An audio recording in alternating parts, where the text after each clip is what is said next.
All right, so let's say there's this company, right? And they're just not clicking.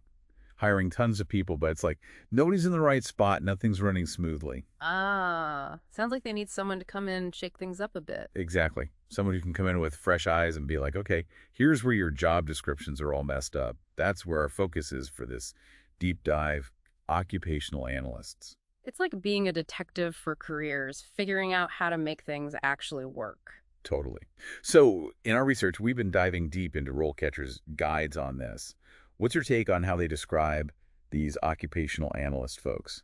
Well, they really nail the whole data side of things. These are professionals who live and breathe data. I mean, they're analyzing jobs, looking at skills gaps. They're all about helping organizations get their act together and, let's be honest, save some cash. Yeah, that bottom line is always a factor.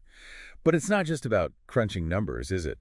I mean, the guy talks about how important reading comprehension and critical thinking are in this field. Oh, absolutely. You've got to be able to read between the lines of those job descriptions, understand the company culture. It's a lot more nuanced than it might seem. Right, like you're piecing together a puzzle to really get what's going on in the organization. And once you understand the puzzle, that's where the critical thinking comes in. You need to be able to see solutions, you know? Like maybe they think they need to hire 5 new people, but you're like, hold on, let's restructure these roles instead. Oh, that's a good point. So you're not just identifying problems, you're coming up with creative ways to fix them. Precisely. And that's where things get really interesting because you're not just dealing with numbers anymore, you're dealing with people. That's where active listening comes in. You got to hear everyone out, understand their perspectives, and then you got to convince them that your solution is the way to go. Which is where I'm guessing the whole persuasion aspect comes into play. You got it. It's this really interesting blend of analytical skills and, people skills. You need both to be successful as an occupational analyst. So it sounds like being an occupational analyst, you need to be a bit of a people person too, Oh, right? for sure. You need those people skills. Because otherwise you might just drive everyone crazy with all your data and analysis. Well, there's that, but there's also the fact that you're often dealing with, sensitive situations. Like what happens when you uncover inefficiencies that might mean people lose their jobs? Yeah, that's what I was getting at. There's got to be a human side to this job too, right? Absolutely. The RoleCatcher guide touches on that, actually. They talk about how important it is to be empathetic and what's the word they used? Resilient, able to handle those tough conversations and help people through those transitions. Right, because you're not just there to optimize a spreadsheet.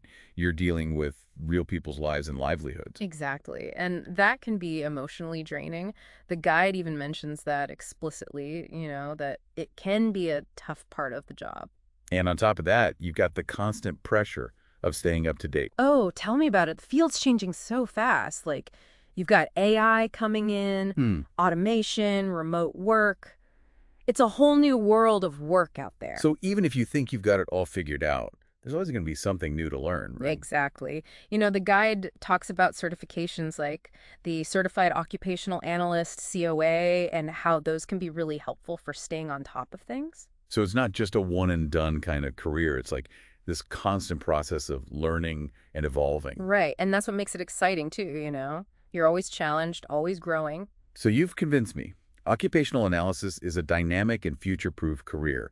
But let's say someone listening is thinking, okay, I want in. Where do I even start? Well, a solid foundation is key. Of course, of course. The RoleCatcher guide suggests a few different paths.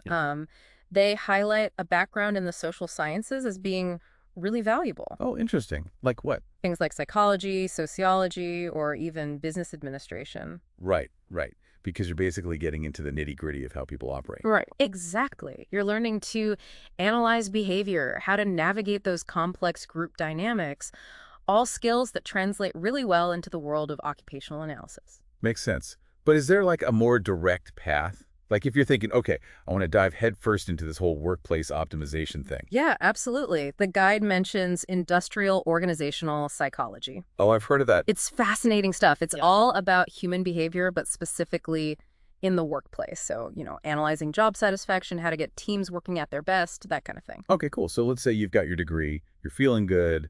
What's next? How do you actually get your foot in the door? Well, experience is key, right? Of course. And the RoleCatcher guide really emphasizes the value of internships and entry-level positions, especially in HR or those organizational development departments. I see. So it's a chance to apply what you've learned in the real world. Exactly. You get to see firsthand how organizations tick. You build your network. Speaking of networks, I mean, the guide also talks about networking as being super important. It's huge. It's not just what you know, it's who you know. Right. Especially in this field where you're often the one advocating for change, trying to get people on board with your recommendations, having those connections can be really helpful. Absolutely. Any specific tips on how to build those connections? The guide mentions attending industry events, Right. or joining professional organizations, things like SHRM. Ah, yes, the Society for Human Resource Management. Exactly. Great way to rub shoulders with the right people, stay updated on what's happening in the field. It's all about staying ahead of the curve, especially these days. You got it. Which actually brings us to another point I wanted to touch on. This whole AI revolution that's happening right now.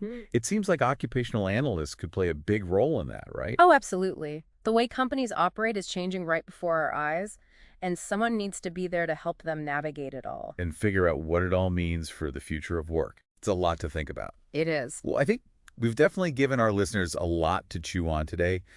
This whole world of occupational analysis, it's definitely more than meets the eye.